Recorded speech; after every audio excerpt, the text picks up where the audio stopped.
going to just wait a couple more minutes and then we'll kick off. We've got Instagram. That's going. Yep. So we are going to have for those of you that, thanks for joining us early. We're just going to wait. I'm just watching the view count come up of the people live. So we're just going to wait a couple more minutes so I don't get stuck into it too quickly. But for those of you that have got questions, one of the best parts about these webinars is you can post questions. So we are broadcasting live on our Facebook page as well, so we can pick up the questions. So you can post a question to, is anyone monitoring Twitter? Yep, so you can post a question to Best Practice TV on Twitter. You can post a question, if you go to if you're in our training academy, there's a little button at the bottom of the screen that says view on YouTube. You can click that, you go across to the YouTube broadcast and you can post comments below the video and we will pick those up. But Twitter or LinkedIn, messaging through on LinkedIn, or you can go onto the Best Practice website, which is bestpracticecertification.com.au, and I'm in a meeting room with a green screen presenting, and the people monitoring our phones are just a couple of meters to my left. So you can go onto our website, bestpracticecertification.com.au, and live chat. And Rowan, Beck's here in the room with me, but Rowan or Beck will pick up that message and any questions. So the Q&A is an excellent part. I'm here to help you guys, tons of advice as we talk about environment sustainability. Ask me a specific question about your business. Ask me a specific question about your job, your task, where you're up to. I'm here to help, and I'll do my best to answer those questions for you. Then I'll monitor our Facebook page for about an hour after this event as we go through the evening, and I'll also be available tonight on LinkedIn. So Rowan's, he's sitting down, he's at his desk and he's monitoring the live chat on the website. So feel free to do that as you're listening. So if you're watching on a browser, on a desktop, open another screen, continue to listen, and you can post those questions across onto our website. Okay, fantastic. Let's get into it. Let's get some water and we'll get going. You guys all happy? Got everything you need? Perfect. Fantastic. Okay, so thanks for joining us, everybody. I'm Kobi SImmat. I'm the CEO here at Best Practice Certification. And what we are doing today is presenting our environment and sustainability, or environment sustainability in business webinar. So this is a topic that's really close to my heart. It's something that I absolutely love presenting and I love talking about. And it's actually the thing that I studied at university. So as much as I've become CEO of a certification company that does business improvement and business planning and those sorts of things, I did study environmental management at uni. I really loved it, and I am a closet environmentalist. So I do a lot in the great outdoors.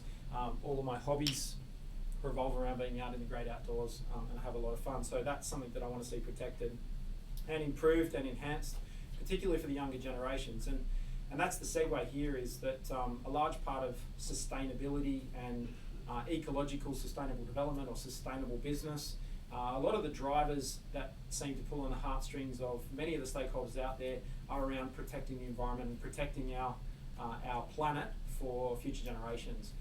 And now that I'm a father and I've got a 6-year-old son, I am really starting to observe what it used to be like when I was younger and I was a child in my teenage years, and what some of those changes are.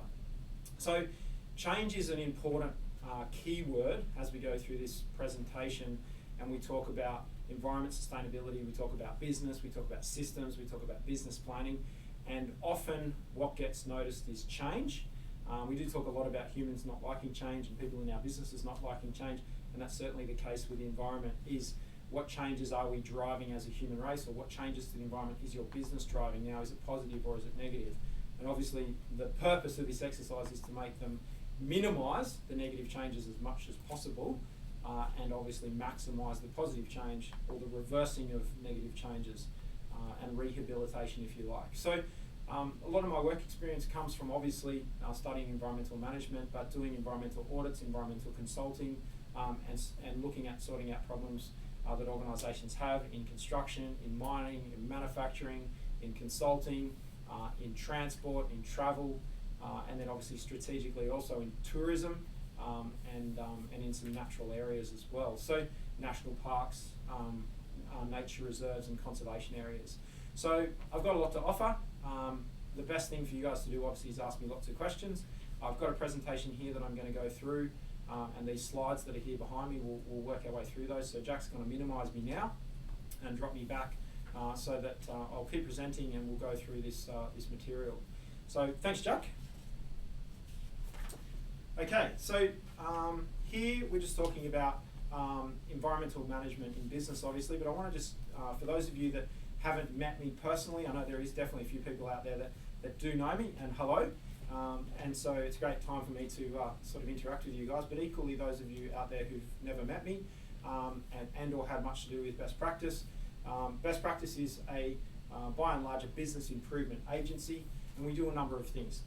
For the most part, we spend a lot of time educating and transferring knowledge to you guys, and that's part of this process with our webinars. But we also certify, and certifying is more in terms of a modern approach. It's looking at coming out and doing a one-on-one assessment. So that here in this business, there are lots of assessors, and those assessors go out and look at international standards and international guidelines and criteria, and they assess businesses. And ultimately, the objective is to use those great standards, those great systems to help businesses improve and strategically and efficiently and cost effectively manage risk. So a lot of what we can talk about today, or we can use a foundation, is risk management, and obviously risk and opportunity management. And if we talk about ISO 14001, which we'll get into, that's certainly the strategic direction. So we love helping businesses improve. We happen to do that through webinars, training, YouTube, LinkedIn, posting, and obviously assessments. So we assess on a yearly basis around about 1,000 companies, and of those 1,000 companies, that then translates to about 3,000 assessments. So that's on-site assessments, face-to-face, where we're auditing, if you like. So environmental audits are a big part of what we do here. We do lots of quality assurance auditing, lots of OH&S auditing, lots of environmental and sustainability auditing, IT security, a bunch of things. So by and large, we call them best practice assessors, but you might refer to them as auditors. So just a little bit about best practice. This particular brand was started in 2009, but the actual company was started in 2004. So we've got some good history now under our belt. We've got a bunch of people here now that have got over 10,000 hours worth of experience delivering this service under the best practice brand. So there's a wealth of experience that's current, cutting edge, modern, and well-rounded. Obviously lots of mistakes along that journey, as we all do in our career. And so we've learned from that. So there's a lot of great mature people here now at Best Practice, even though I've got a young, fresh face, that have got over 10,000 hours experience, which is quite exciting. There's obviously people here in the business with 5,000, 2,000, 1,000 hours experience, but there's certainly a lot going on, and there's a huge growing wealth of knowledge and experience that you guys can tap into. So please do that. If you've ever got a question about anything related to systems, quality, environment, safety, data security, anything around business improvement, business planning, training, knowledge, leadership, competency, please ask. And if we don't know the answers to the question, there will be someone in our huge network that can help you, that we can refer to you. So please ask. That's what we're here to do. It's what we're very passionate about. So that's just a little bit about best practice. On my left-hand side, your right-hand side up here is an example of our certificates. Excuse me. And so for those that get assessed and successfully succeed, you'll see those certificates and you'll see the little logos. And today we're here talking about the environmental certificate, which is the one there at the front. And once a company is certified by best practice in that core business stream that we have, that's what your certificate looks like, which is quite exciting. So that's a ISO 14001 certificate. And I think if you look very, very closely, it's probably the 2004 edition of the standard. A little bit more about best practices. We have this training academy. We do all of our training, or 99% of our training, online. And what is interesting about best practice is we use all of the revenue from our online courses. So we have an online shop that's on our website. There's a blue button at the top of our website. You can go across into the online shop and you can purchase courses. We use the revenue and from the sales of those courses to fund these free webinars, the content production, and predominantly the team that are here in the studio with me today, which is Jack, June, and Beck, and they help me on a day-to-day basis give you the great content that you'll see on YouTube, on LinkedIn, on Instagram. Now, Alexi, for those of you that have been following us for a while, is traveling. He's currently at base camp Mount Everest. He's going to, I believe, he's going to summit Mount Everest in the next month or so, and then he'll be back writing those great articles that we publish on LinkedIn for you. So that's the team. It's all managed by Lauren English, who's our marketing manager. She does a great job. It's worth reaching out to all of those people on social media platforms because they also do a great job themselves. But that's our team here. That's the Training Academy. And I'm very grateful to have you all here helping me. I'm getting smiles from everyone except June, who's not paying attention. So, that's a bit about the Training Academy. So yeah, we've got all the online courses, and I'd encourage you to pop across after the webinar, jump onto the bestpracticecertification.com or .com.au website, click the blue button and have a browse of the courses. I've got a special offer for you, which I'll talk about at the end of this webinar, but that's what it's all about. There's a hashtag there at the bottom of the screen. I'll just move a little bit to my right, so I'm out of the way, is keep improving every day, and we do use that hashtag. We're very active on social media. Keep moving, I'm running out of time. Go ahead. All right, I'll hit you up. Yeah, okay, apologise. I'm getting messages. Obviously keep improving every day is our hashtag, and there is daily, weekly or monthly content on each of these platforms. So the company LinkedIn page has a post, every sort of off week or odd week, if you like. Facebook, there's 3 or 4 posts a week. There's lots of stuff happening every day on Twitter, lots of stuff on Instagram, and lots and lots and lots of stuff on YouTube. So YouTube's a really great place where you can go online for free. Our YouTube channel, I think yesterday when I had a look, there's about 130 videos. There's a whole bunch of videos late last year on the YouTube channel around environmental management. I did a trip to Northern Australia to Cape York, and on my way I shot a bunch of videos as I visited different sites on the way, and there's some great content that's out in the field. Now we're going to do that again this year in September. September this year I'm doing a 4-week trip out in the field, and we'll be shooting a whole bunch of content out on the road. So that's going to be something to look out for. So remember that September, it's going to have a real good environmental theme to it, and it's going to build on this presentation. So yes, there's a great webinar today, but it doesn't stop here. I'll keep producing content for you, so keep following along. Thanks, Jack. Next slide. Okay, so let's get into ISO 14001, and let's have a quick chat about it and what it's all about. So ISO 14001 is the Environmental Management System Specification, or standard, if you like, and the standard specifies a risk management system or a risk management framework that you can use to manage the environmental opportunities that you have in your business, or the threats or negative environmental risks, if you like. Now there is a new standard, so for those of you that have current ISO 14001 certification and you're certified, you will need to transition to the new version of the standard. Now that's not a big task, there's not a huge amount of work to do that transition, but you will need to have a new framework in terms of how you approach the management of what we used to call environmental aspects and impacts. I'll get into environmental aspects and environmental risks in a couple of slides' time, but predominantly the new standard strengthens the need to look at your stakeholders and stakeholder analysis. And from an environmental perspective, a lot of businesses are like, well, it's just an office. Like, this is an office, and we've got people that are really, we're ultimately paperless here at Best Practice, and we have been for a long time. There's still a little bit of paper, so we recycle. But during lunch, there's lots of plastic bottles produced from drink containers, takeaway coffee cups, those sorts of things. So we endeavour to try and minimise that. So we provide cups and plates and knives and forks and those sorts of things in our staff kitchen. But largely here at Best Practice, when you look at the office, it's quite low impact in the scheme of things. But the real impact of Best Practice is our travel. We send lots and lots of assessors around the country and around the planet to do assessments on site with you, for example. And our big environmental impact, which is often forgotten, is the greenhouse gas emissions from our travel, particularly because a lot of our staff are flying every day.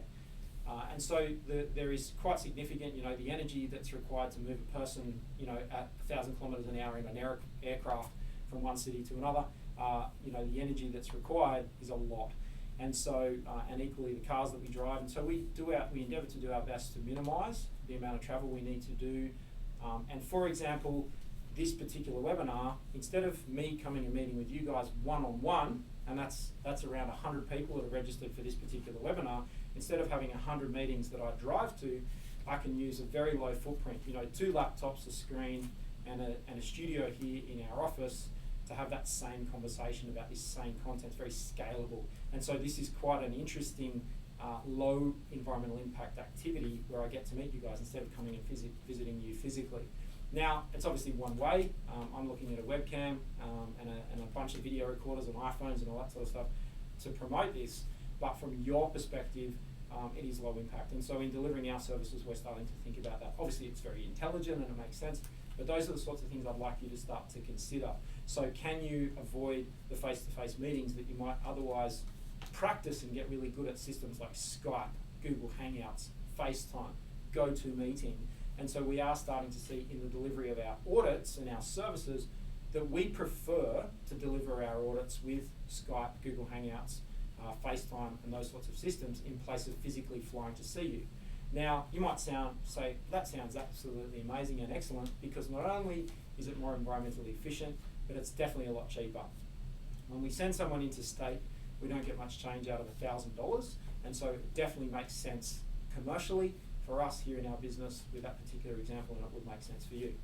So I'm getting a little bit off track, I apologise, but I just want to give you as many examples as possible, and that's just one here.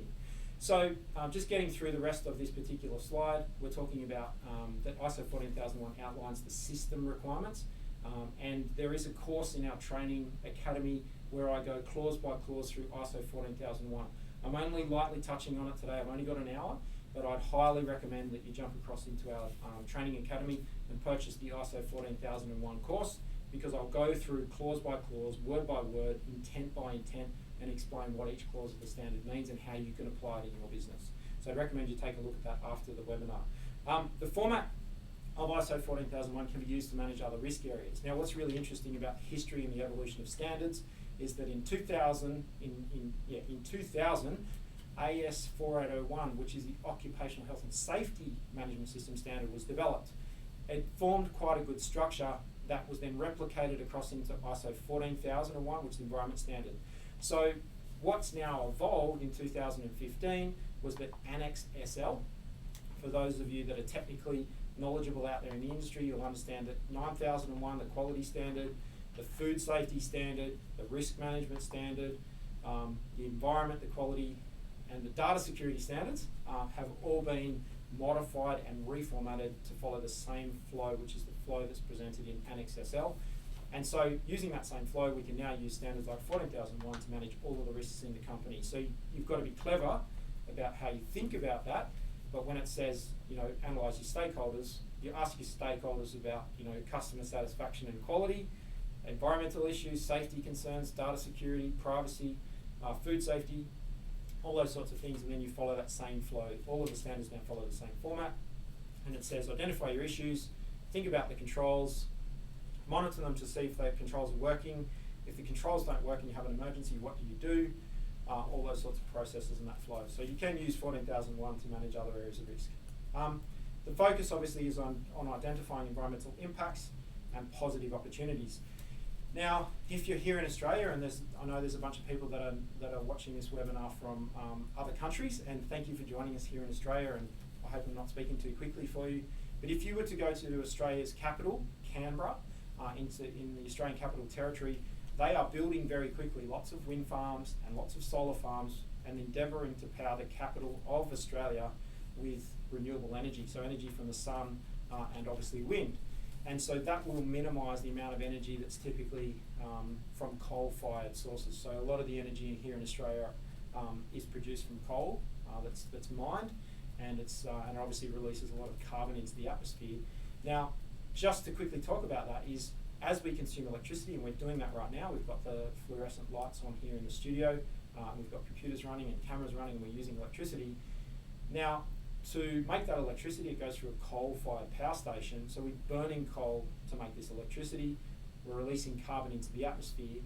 So to just give you a quick introduction in terms of greenhouse gas emissions and global warming, is carbon is like a blanket on your bed at night. It keeps the planet warm, and it does have a purpose. It definitely creates the climate that we live in. So there's always a bit of carbon in the atmosphere that keeps our planet warm. When you go out into space, it's well below zero. It's very, very cold, and the carbon in our atmosphere, the carbon dioxide in our atmosphere, provides a blanket. Now, the more coal we burn, we're producing carbon at a rate that's faster than the plants on the planet can absorb it, and so the blanket gets thicker. And so if you think about a big thick blanket on your bed in summertime when it's hot, it gets too hot. And that's certainly what global warming, in a very basic principle, is all about, is our blanket is getting thicker and thicker because we're producing more carbon than our atmosphere can absorb. So it's building up above us and creating a thicker blanket, and then the radiation from the sun can't escape. So there's not that happy amount of heat coming in and heat going out to have our climate sit at its normal temperature. And so as the blanket gets thicker, obviously the temperature goes up. Now, if we can reduce our carbon production by choosing other sources to create electricity or other sources to create heat, then we've got an opportunity to let the planet catch back up again. And that's what global warming is all about. And it's definitely something that is real. It is real science. It's definitely being looked at. Now, there are other natural processes which I'll get into, like volcanoes, for example. And so if a very, very large volcano was to go off and release a whole bunch of gases and carbon into the atmosphere, of course we would have a problem. But we can't control that. But what we can control is our own sources of our electricity. So something I like to do, just as an individual, is use as much solar power as I can on my house. I've got solar panels on my house, and we use some of those solar panels to run our fridges, to cool our food and our freezers. Definitely, we still use electricity from coal-fired sources for our lights, but some of the things in my house, and I also have rainwater tanks to minimise my water consumption from the public sources. But that's a whole other story. Hit me up on LinkedIn if you want to hear more about my house and trying to make it sustainable. So obviously, the standard it's simple, it's easy to follow, and it's good for our planet. So, and we've only got one of those, and we better look after it. Thanks, Jack. Okay, so ISO 14001 is, it's not all new, there's just a little bit, but there's a few tweaks, and the predominance in terms of tweaking the standard is to give you guys the opportunity to focus more on your stakeholders and understand what some of the environmental issues might be, because I think the common misconception is that you need to recycle the paper from your office, you need to maybe turn the lights off when you leave, but it's thinking about the bigger picture, particularly if you're an organisation that gives advice. Think about your impact on your customers. So if you're a service organisation that gives advice to customers, how can you help your customers to minimise their environmental footprint or influence your customers and also your suppliers? So obviously one way to influence suppliers is to not buy from them anymore, and so they can't sell, so they don't produce the negative environmental impacts. And we have to be very, very careful in first world countries buying from third world countries that are not as heavily regulated as, say, here in Australia, for example. So supplier selection and purchasing is very critical in some of the larger organisations that I've seen register for the webinar, and where you're purchasing and from what suppliers. And it is good corporate citizenship to at least start by asking the question. Now, the position you hold in the organisation, you might not be able to ultimately influence what goes on, but at least if you ask the question, you can get people thinking, and you can understand if they are, truly concerned about those sorts of things. ISO 14001, it's obviously been revised, the 2015 edition of the standard, and it's in its fourth version. It is a good looking standard, it's simple, it's effective, and it gives you a really simple framework. It's not hard to read, it's only about 15 pages. A really good, simple way to manage environmental impacts in the workplace. But there are areas, obviously, that organisations have struggled with, and so those areas have been simplified. For example, how do we monitor and measure our legal requirements? How do we know what our stakeholders want? Some of those areas have been clarified and simplified, and there's more emphasis now on monitoring and measurement and getting a clear picture of your organisation's environmental performance. Now, if you're being audited by us here at Best Practice and your auditors are coming out and they're auditing your environmental system, or you're thinking about having your environmental system audited and you want some help from us, definitely reach out to us. But what we will be looking for and what we would like to focus on is what you monitor and measure. It is definitely part of our ethos, our culture, our heritage, our foundation here at Best Practice, is this branding that's all over everything, which is a graph. Performance over time graph. So we want you to be thinking about what are all the different areas of your environmental performance that you can measure, you can track, and you can improve. So what gets watched gets managed, to quote Edward Deming. That's definitely something I'd like you to think about, is what graphs, what reports, what performance do you track in your organisation around your environmental performance. Now, you might not be able to track your impact on water quality in the local creek, for example, but you could track your inputs and outputs of your process. It would be an indicator of what you might do downstream. Okay, thank you, Jack. Okay, so The correct title of ISO 14001 is ISO 14001-2015 Environmental Management System Requirements. And so the standard says things like develop your environmental policy, think about your framework, and then within that policy, make some commitments. The top 3 commitments are usually a commitment to prevention of pollution, which implies that you're going to improve, a commitment to legal and other requirements, and a commitment to continual improvement. And it is important to have a think about that, and you're ultimately asking your senior management, your leadership, your owners, your board to be committing to that policy, and then that policy is used as a tool for the rest of the business to go to and say, well, what should we do about this particular issue? An issue comes up, refer to the policy. If we do that thing, or if we don't do that thing, will it breach our policy? That's what the environmental policy is about. The standard then says, go and do some stakeholder analysis. So this is where the risk-based approach that I'll just get out of the way. Is that the right way, Jack? Perfect. So this risk-based approach that we refer to here is talking about starting to identify, first and foremost, your stakeholders. So who are you going to upset? Who are you going to make happy? And what will upset them and what will make them happy? So if you want to take some notes, or if you want to do a screenshot, or you want to ask a question later on, the stakeholder analysis in ISO 14001, so it says policy, then stakeholder analysis as part of this sort of flow, if you like, of developing a system. Who are you going to upset and who are you going to make happy? How can you make them happy from an environmental perspective? Now, if you're responsible for other areas, quality, safety, you can do the same thing. You can say, well, which customers are we going to upset? Which ones are we going to make happy? How can we make them more happy? How can we make them less upset? So anything about environmental stakeholders, your regulators, your interested parties, your interest groups, have a look at the local media, have a look at the interest groups that get airtime on local media, on TV stations, in the paper, on social media, and that'll be a bit of an indicator of some of the hot topics that are out there that you might be able to leverage. Oh, of course, we're interested in animal cruelty, and we're definitely supporting some of the organisations that want to prevent animal cruelty.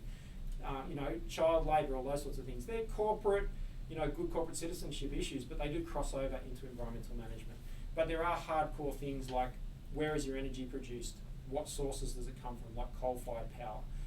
What's the carbon footprint? How much shipping, how much transport? Can you source your raw materials, your goods and services, your inputs to your process from suppliers that are closer to you? Things that are manufactured, farmed, grown, mined, much, much closer to you, so you minimise the amount of transport. Transport is very heavy, it's impactful on the environment, particularly when it's large ships moving around the planet, and also aircraft and trucks, and so if you can minimise that.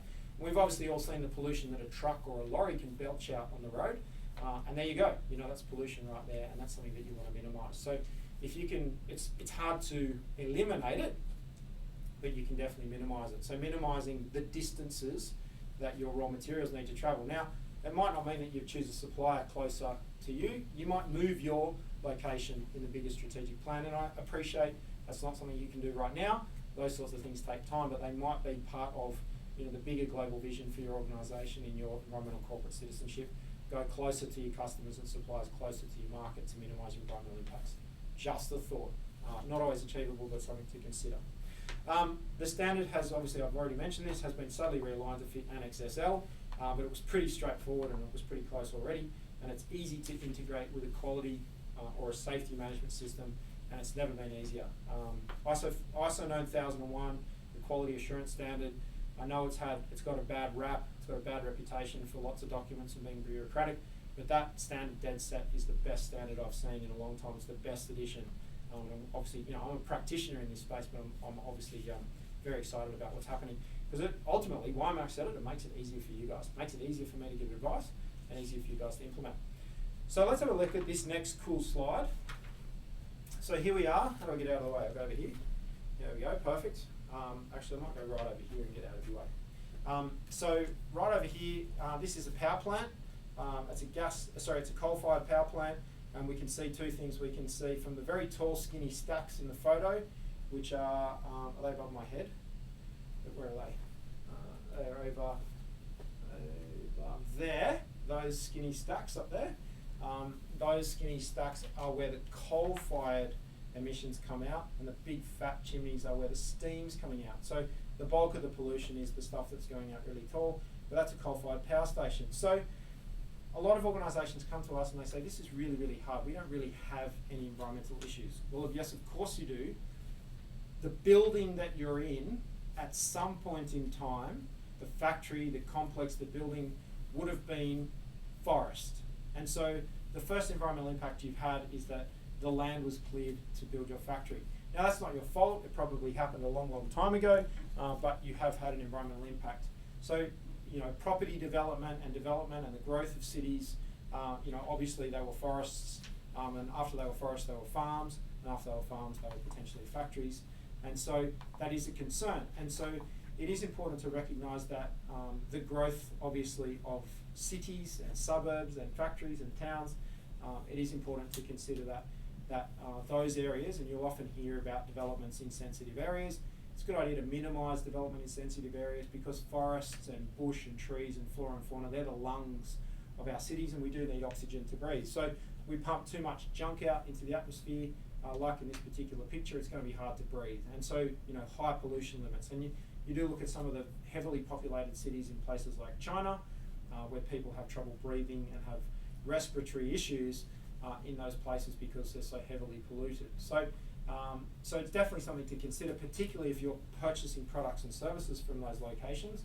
Your business is having an impact on those local populations. And while there's the environment, why is the environment important? Because it's a food source, it's an oxygen source, it's an energy source for us that allow us to continue to live. So if we pollute the oceans and kill all the fish, then obviously we've got no fish to eat. And so we are as humans part of the food chain, and that's why environmental issues are so important and our small part to play. Now, if you are a small business and you don't have big environmental issues, what you do have is a big voice, and it is important to be an influencer and a leader, and not just to step back and not do anything just because you don't have to. But it's not about being an environmental activist, it's just about being a positive participant in society. And that's what I'd recommend. So I don't make a big song and dance about using solar panels on my house, I just do it because I think it's a good thing to do. Lots of natural light, low energy appliances, and obviously rainwater. So all my gardens and some of our household water consumption comes from our water tanks. So we collect rain, and we've got town water available, very clean town water where I live, but it's just something that we do to minimise the impact on the environment. Okay, so you say you don't have any environmental issues, or is it that you just don't know what you don't know? So let's discuss that. So for anybody purchasing coal-fired power, electricity for their lights in their office, and they're in Australia, this is where your energy comes from. So yes, your business makes that pollution. So if you're in Canada, a lot of your power is obviously hydro from water, and it is very renewable. And if you're in, if you've got beautiful natural light, and our office here at Best Practice does have that, so we can turn the lights off, and we've got beautiful natural light coming in. Particularly in the morning, we see the sunrise over the ocean because we have ocean views here, and then the sun comes into our office. So it's very beautiful in the morning, and it's low energy. So it is something to consider.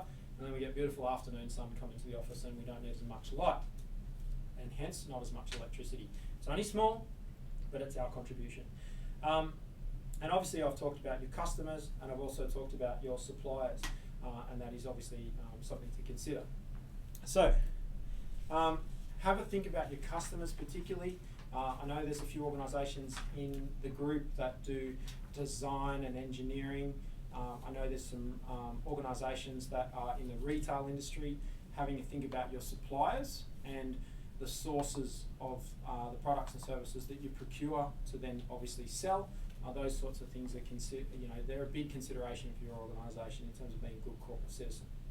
Go for it. So if we just look at the next slide, thanks Jack,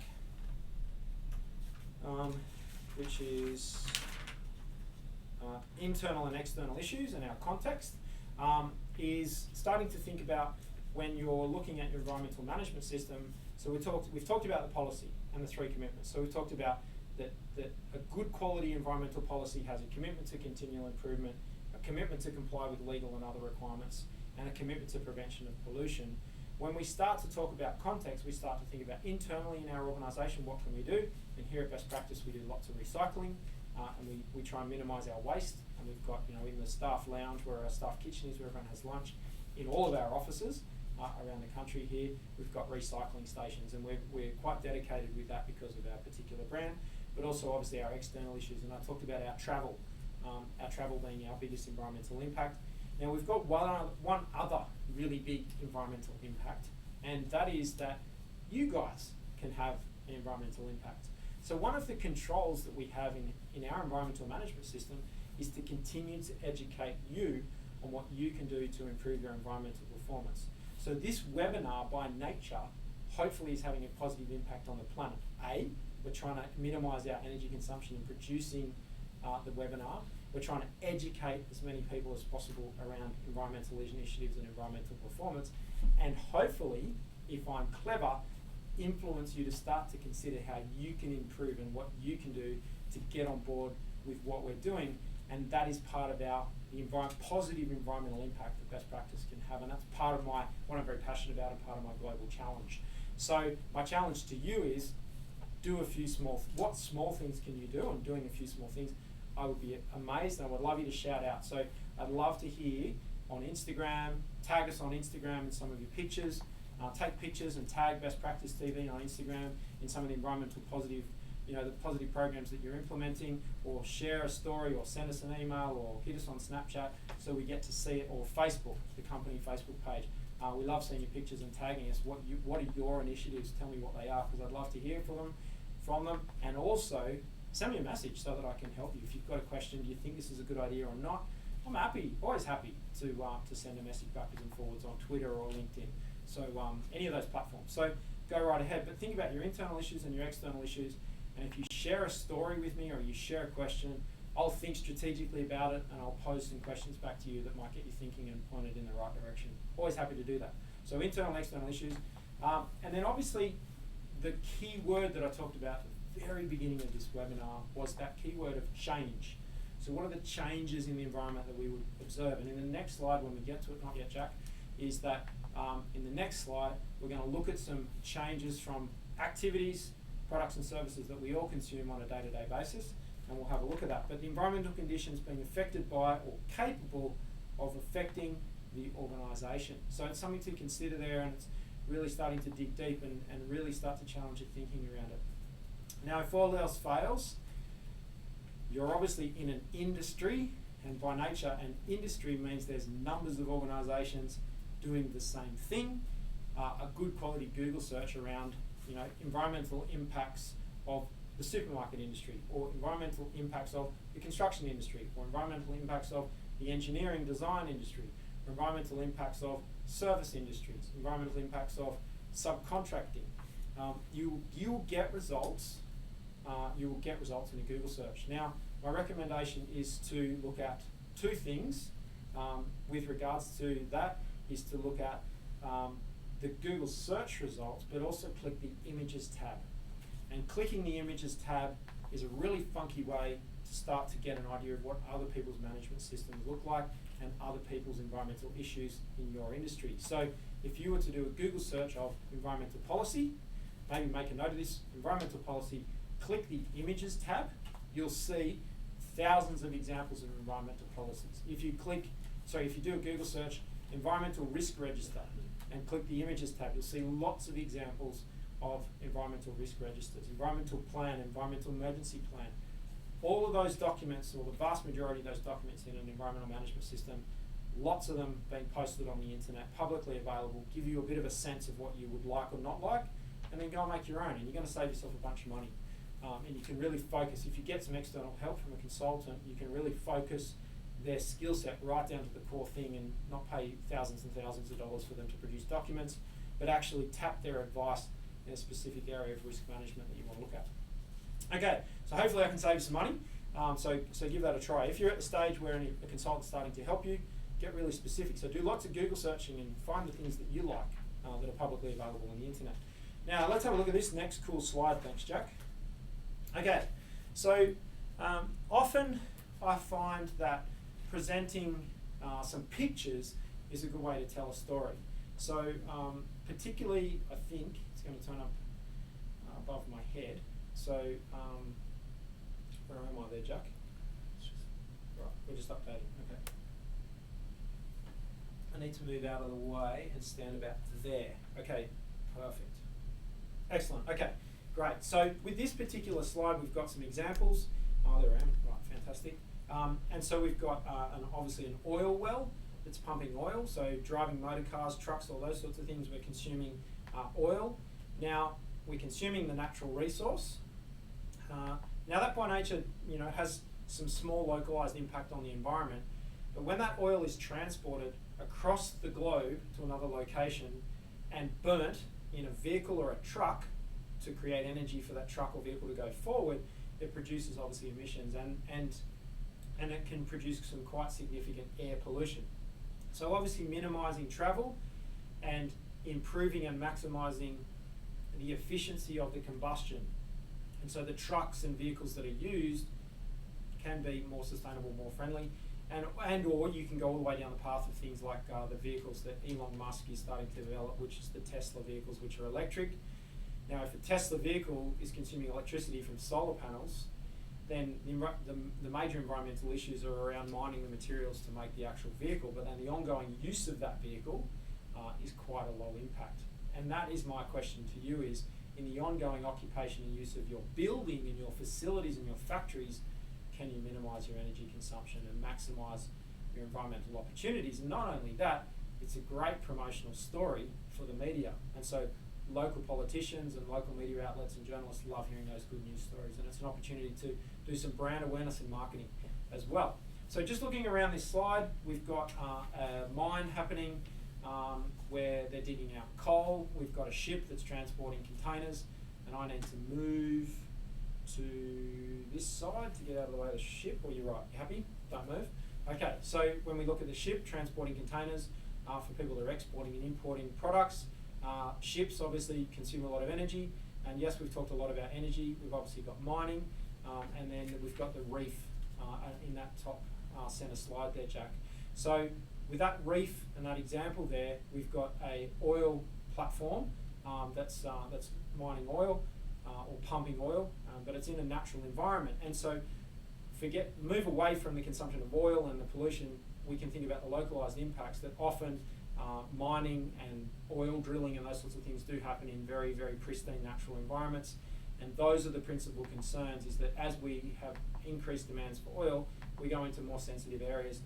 And the biggest case in the history of the planet so far has been the oil spill by the Exxon Valdez in Valdez up in Alaska, and the huge environmental damage that was done by that particular oil spill, where that oil ship ran aground and had a huge oil spill. So doing a quick Google search on the Exxon Valdez and that particular oil spill, it's a few years ago now, it's probably getting close to 20 years ago, that particular event, but that was quite significant in terms of that oil spill. So it's just an example of thinking about a very beautiful natural reef, which would be a lovely place to go for a holiday, to do some snorkeling and scuba diving and look at all the beautiful fish, but often we have heavy industry in those locations, and that's where we've got to be a bit careful as consumers, both individual consumers in our own right, but then also at a corporate level, not encouraging those businesses in those areas, so that we can preserve those beautiful things for future generations. So it's just something to consider. I would very much love for all of you out there to go snorkeling on the Great Barrier Reef,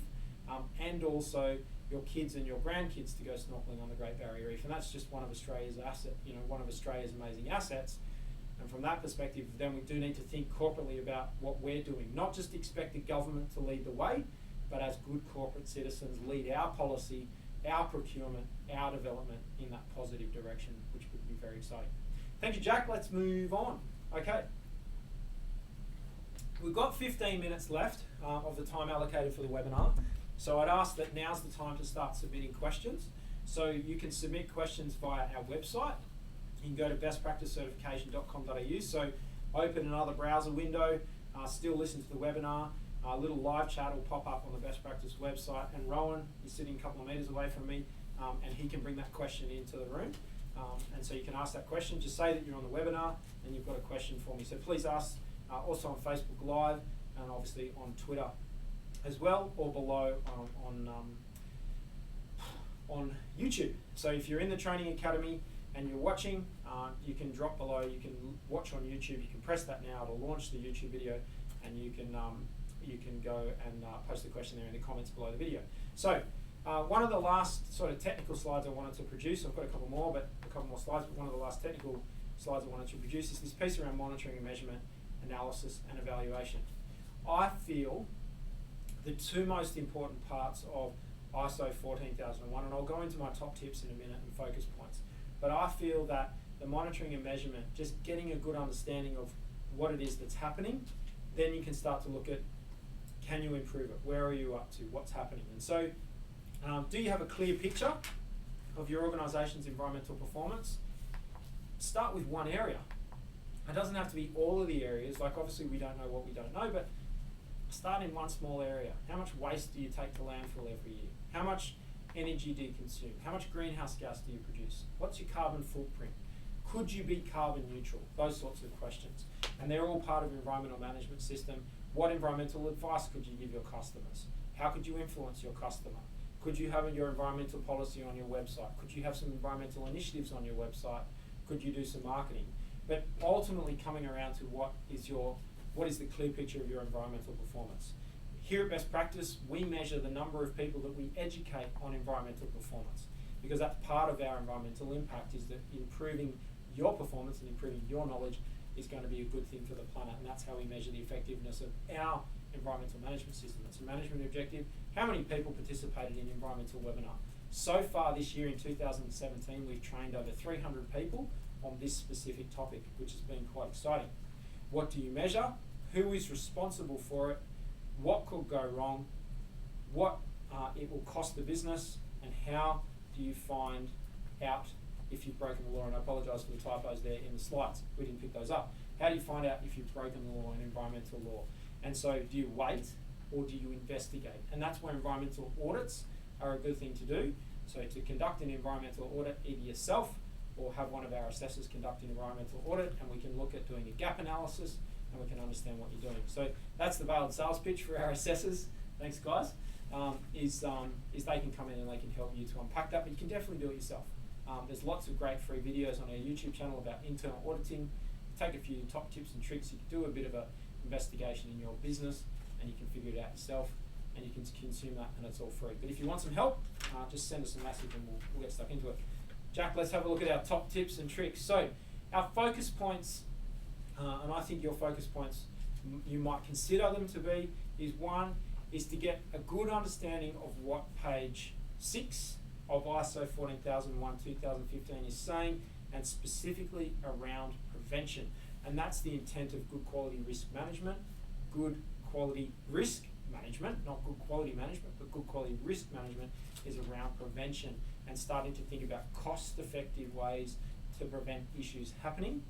Have a look at ISO 14001 section 0.3 success factors. It's a really cool little story, introductory story, a bit of a sales pitch. So as you take this, you're excited and motivated about environmental management, you've had a great time in this webinar, and you take that back into your business, have a look at 0.3, and there's some good little tips and tricks. You can copy and paste that section and send that around the business, or get your directors on board, your senior managers on board, that you need to get their support so that you can do this.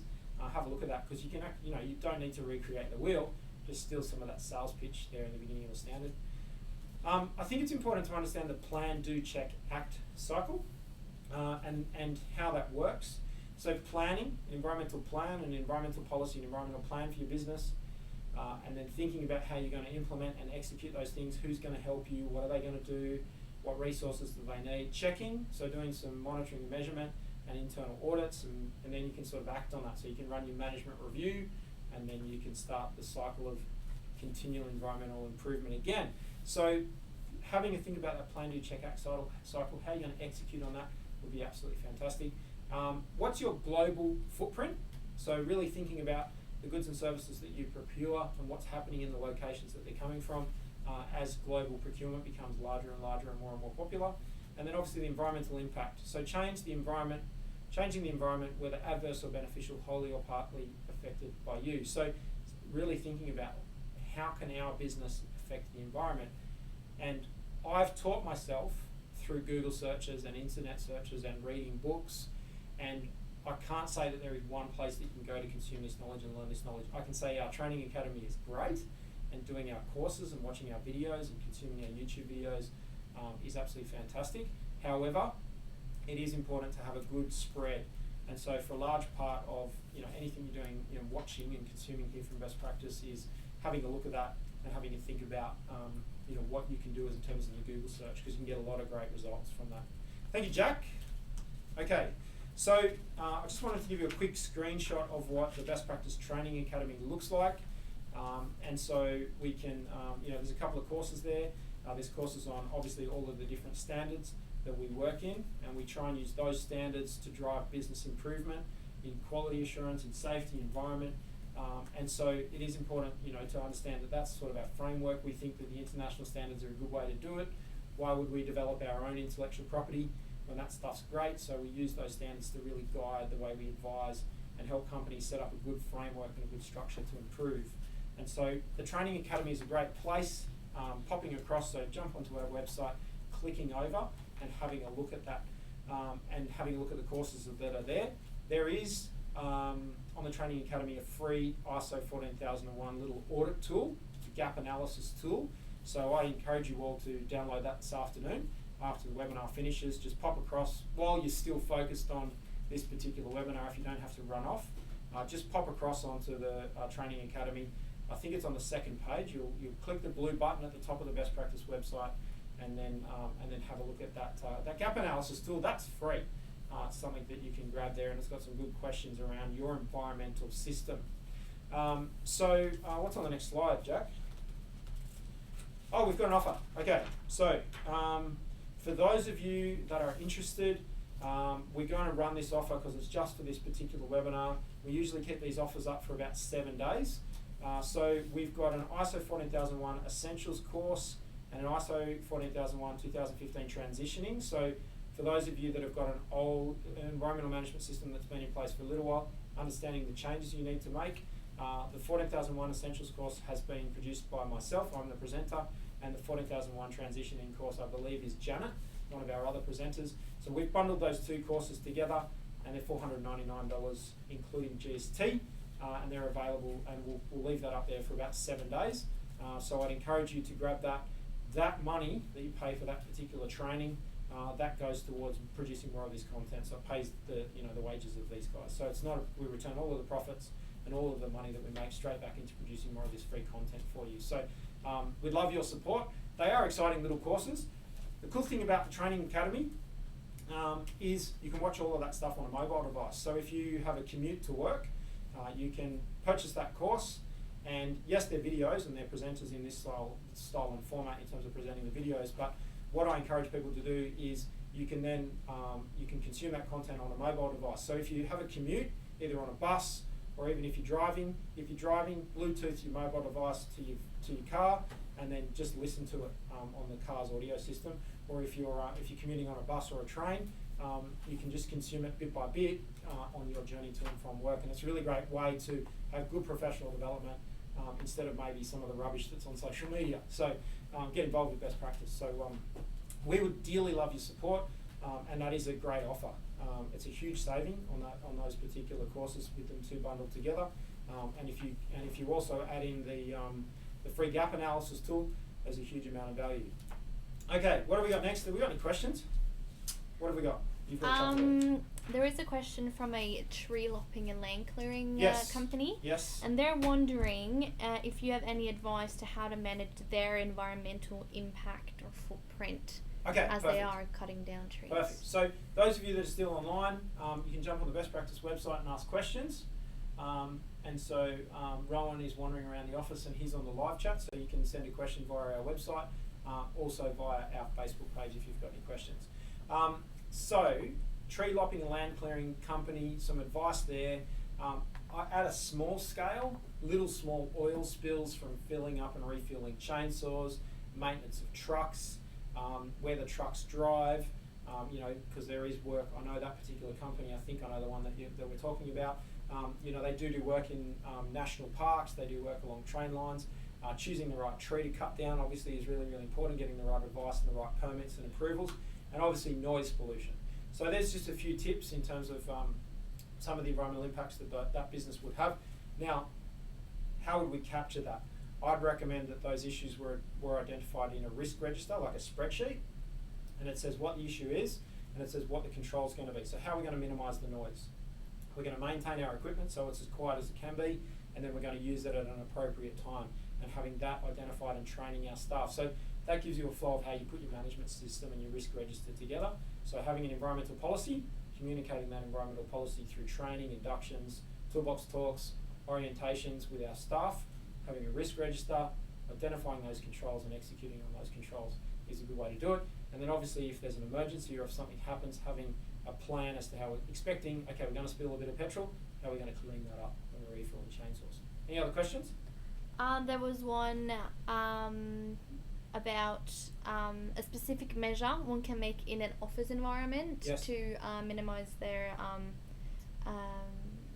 impact on environment, and maybe a real life one that you've implemented yourself. Okay, so there's probably the biggest thing that I think is of concern in the office environment is the hot water systems for making tea and coffee, the zip boilers, because they're boiling water the whole time, and people aren't making tea or coffee all of the time. So here at Best Practice we have a kettle, and we just turn that kettle on and we boil the water to make a cup of tea or a cup of coffee. We don't have hot water available instantaneously all the time.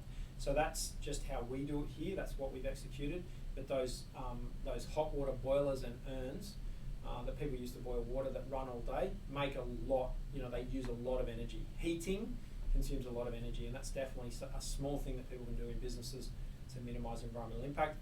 And choosing offices, so encouraging developers and people that build office blocks to have natural light, like our office here at Best Practice. So we deliberately, we're lucky enough to be on the top floor of our building and have light on 3 sides. So we've got windows on 3 sides. And so we get a lot of natural light, and so it means that the lights we have in the ceiling we can have less because we get light from outside. So they're just 2 sorts of things in an office environment. Obviously recycling is really important, recycling paper and separating waste. I can see I've got 2 minutes to go. I've got my clock. I'm getting the wind up. So can you guys see the comments below the YouTube broadcast? Are there any questions there or comments? I'll just scroll up there. Just roll the other way, other view. Just click on that one, the bottom one.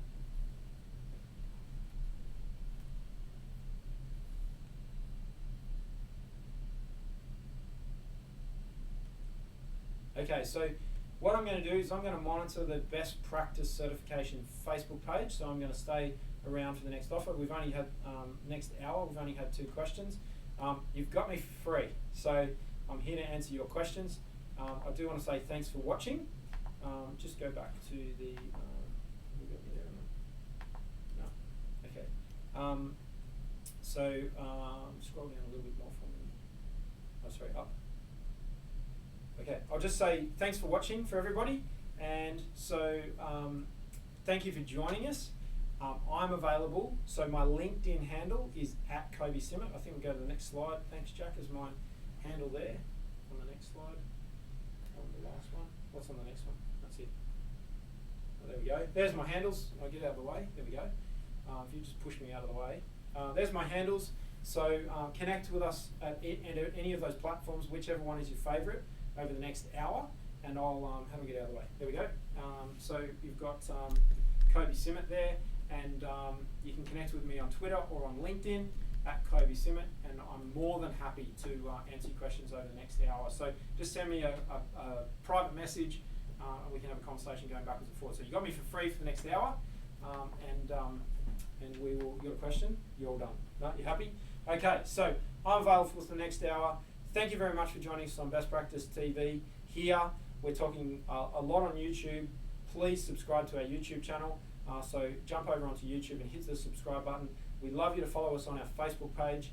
We'd love you to follow us on our Instagram page. We've got a big team of people here doing different things every day. Lots of little bits of inspiration.